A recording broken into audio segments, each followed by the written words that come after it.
Bon, eh ben, bonjour. Merci pour l'invitation aux rencontres du papier et du livre de Job. Évidemment, je suis déçue de ne pas être à Toulouse, mais je suis contente d'avoir l'occasion de parler de mon livre qui s'appelle Écologie, individualisme et course au bonheur. C'est un livre qui rend compte un peu de mon expérience dans les milieux alter-écologistes.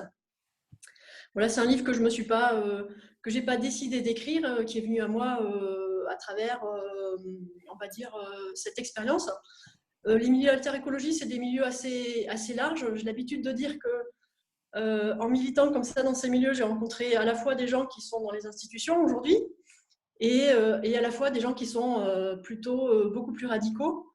Mais en général, ce que je décris comme l'alter-écologie, c'est une manière de faire de l'écologie par en bas, de tester des manières de vivre écolo, quitte à ce qu'elles soient ensuite, qu'on dit mises en œuvre à un niveau plus grand, au niveau municipal, au niveau régional, et soit fasse l'objet comme ça d'une appropriation par les pouvoirs politiques.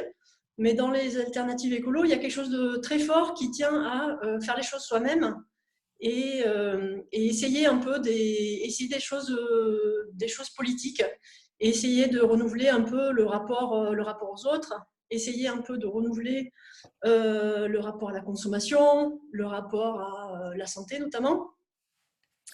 Et donc, il y a des liens entre l'écologie politique et puis les alternatives écolo qui sont aussi d'une certaine manière politiques.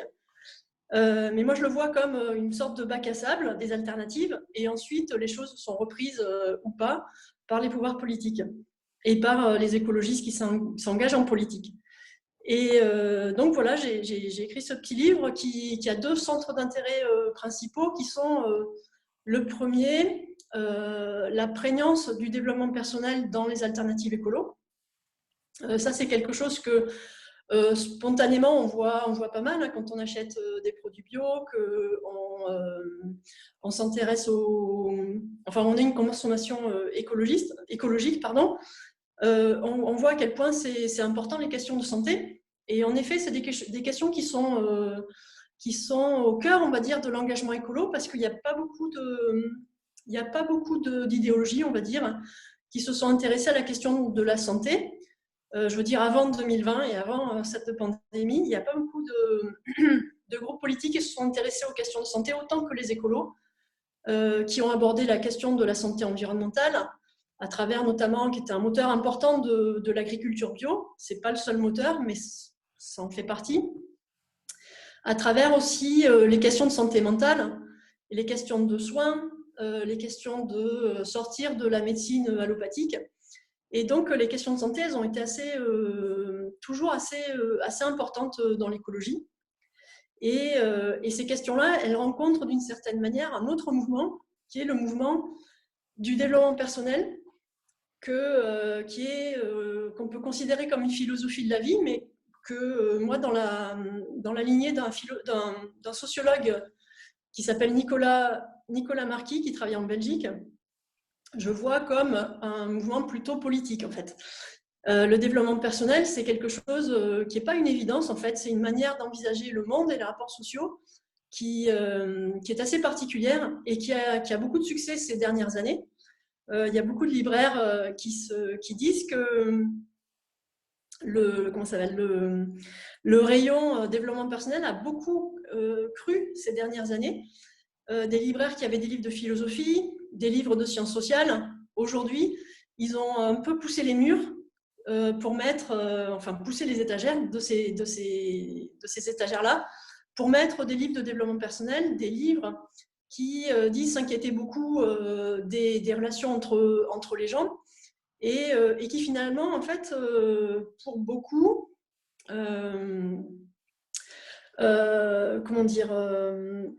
pour beaucoup, ont des discours qui ont tendance on va dire, à participer à une certaine atomisation de la société, en insistant beaucoup sur la capacité qu'a chacun à être heureux, quelles que soient les conditions de la vie sociale, quelles que soient les conditions de la vie économique et quelles que soient les conditions sanitaires. Alors évidemment, c'est pas une approche qui est tout à fait idiote, dans le sens où on ne va pas non plus se priver d'être un petit peu heureux si on peut l'être, et on ne va pas passer le temps à se flageller en attendant le grand soir. Mais d'une certaine manière, c'est une idéologie qui est un peu dépolitisante.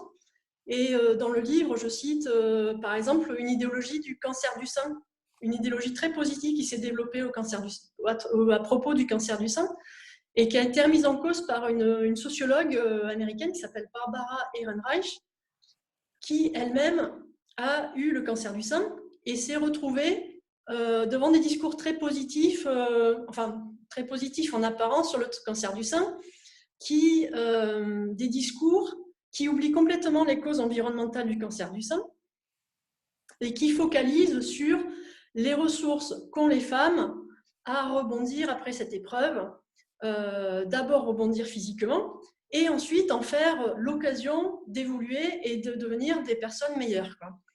Et cette idéologie, elle est totalement prise en, comment dire, elle est totalement conforme à la parole de l'industrie, par exemple, pour revenir là, sur cette histoire de cancer du sein, enfin pour y rester en tout cas, dans comment ça s'appelle, la coordination qui gère le ruban rose, c'est-à-dire la lutte contre le cancer du sein, il y a une dame qui est une industrielle qui est totalement en accord avec ça, sur le fait que les femmes ont la responsabilité individuelle de ne pas avoir le cancer du sein.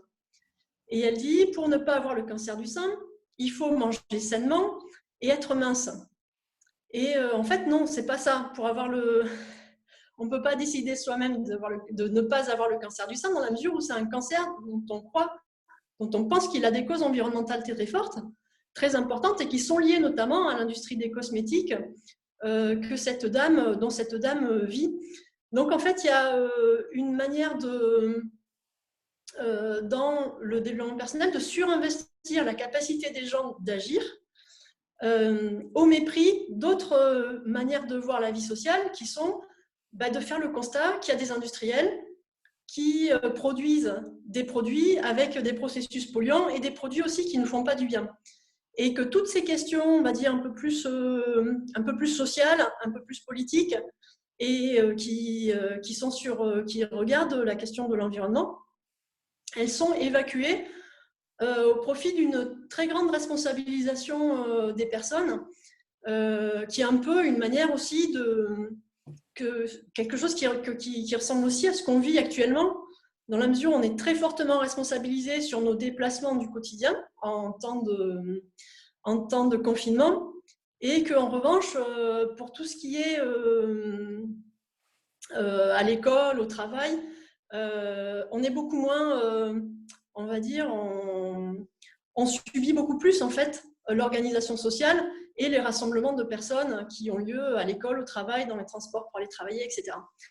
Et donc, dans les alternatives écolo, cette question, elle est assez forte oui, le monde est polluant, oui, le monde est dur, mais chacun peut s'en sortir aussi à sa manière et puis se faire une vie bonne. Et moi, mon propos, c'était de voir à quel point on avait, dans les alternatives écolo, investi très fortement la capacité pour chacun d'arranger sa vie malgré des conditions politiques qui sont relativement défavorables. Alors revenons sur ce titre écologie, sans oublier le G, hein, donc il y a écologie, évidemment, on parle beaucoup d'écologie dans ce livre, mais également égologie. Alors c'est quoi? C'est une écologie du retour sur soi, égoïste, on ne s'occupe pas des autres, on cherche son propre bonheur. Qu'est-ce que ça veut dire en fait? C'était une manière de dire à quel point les alternatives écolo, elles avaient du mal à sortir un peu du plaisir de la recherche du bonheur, en fait, et de la recherche de plaisir, et à s'inscrire dans un cadre collectif. Et dans la seconde partie du bouquin, j'aborde des questions aussi qui sont on va dire, c'est la lutte des classes dans les alternatives écolo. Alors, je ne rentrerai pas dans les détails et puis je laisserai le soin aux spectateurs, spectatrices de découvrir mon propos, où je parle de jardin partagé, je parle de do it yourself, Je parle de revenu garanti aussi également. Mais je reviens sur cette question un peu de plaisir et du fait que, eh bien, on est sorti un peu de vision de l'engagement qui était très collective, voire collectiviste. Et dans les alternatives écolo, moi, j'ai plutôt assisté à des manières de voir l'engagement qui étaient beaucoup plus hédonistes, en fait, et beaucoup plus ludiques. Et au bout d'un moment, je me suis rendu compte aussi qu'il y avait un truc de classe assez important dans ces fonctionnements-là. Il y avait un esprit aussi de consommation de ces espaces. Et je voyais aussi que, d'une certaine manière, même si pour moi l'écologie politique, c'est une manière de voir les choses, et je pense que les autres intervenantes, elles en ont parlé aussi, une manière de voir les choses qui n'est pas du tout antisociale, dans le sens où je pense que on est dans un monde où il y a beaucoup d'inégalités, un partage très inégal des richesses, des questions de pauvreté. Pour moi, l'écologie, elle répond à toutes ces questions. Et elle y répond mieux que la course à la croissance, elle y répond mieux que le néolibéralisme. Il y a quelque chose de très social en fait dans l'écologie. Il y a plein d'auteurs qui en parlent. Aujourd'hui, par exemple, il y a une interview d'Éloi Laurent dans Mediapart par Romaric Gaudin qui est vraiment très très intéressante et qui parle des questions de santé et d'organisation collective et d'écologie. Et donc l'écologie, c'est quelque chose de très social. Mais dans les alternatives écolo et la manière dont les gens s'en saisissent, il y a quelque chose aussi d'assez égoïste et où on ne sort pas du fait que c'est aussi des gens qui ont un certain capital, alors soit économique, soit social, soit culturel.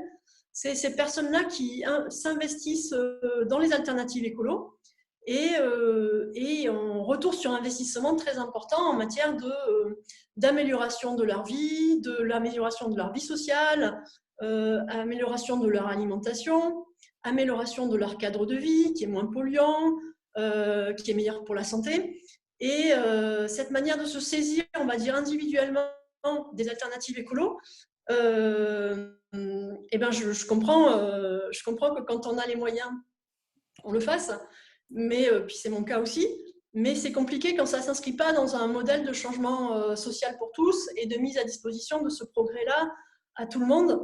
Et donc, cette deuxième partie, elle est sur la question de comment est-ce que les classes sociales qui ont du capital se saisissent des alternatives écolo pour changer leur vie.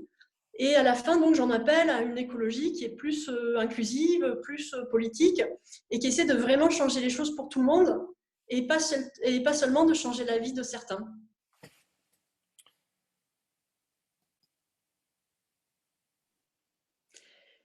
Oui, après écologie, donc j'ai continué à avoir cette réflexion sur la manière dont des gens qui veulent vraiment changer le monde sont parfois rattrapés par l'individualisme et le libéralisme qui sont un peu la manière de voir les choses dans cette société. Et donc, après avoir abordé les alternatives écolo, j'ai abordé aussi la question du féminisme à travers notamment le féminisme du choix et l'individualisation du genre. Et puis, j'ai repris aussi un petit chapitre qu'il y a dans Égologie sur le revenu garanti, et en consacrant tout un bouquin entier, mais encore une fois de petit format, à la question du revenu garanti et à l'individualisation, encore une fois, de la question économique, et en posant la question de si on n'est pas capable de faire mieux ensemble pour changer les choses pour tout le monde. Et ce livre-là s'appelle « Le revenu garanti, une utopie libérale ». Voilà. Et l'autre encore s'appelle, sur le féminisme, s'appelle « La conjuration des égaux, féminismes et individualisme ». Et donc, ce soit trois livres qui ont un petit format, parce que j'aime bien lancer comme ça des petites flèches sans forcément produire des gros pinceaux.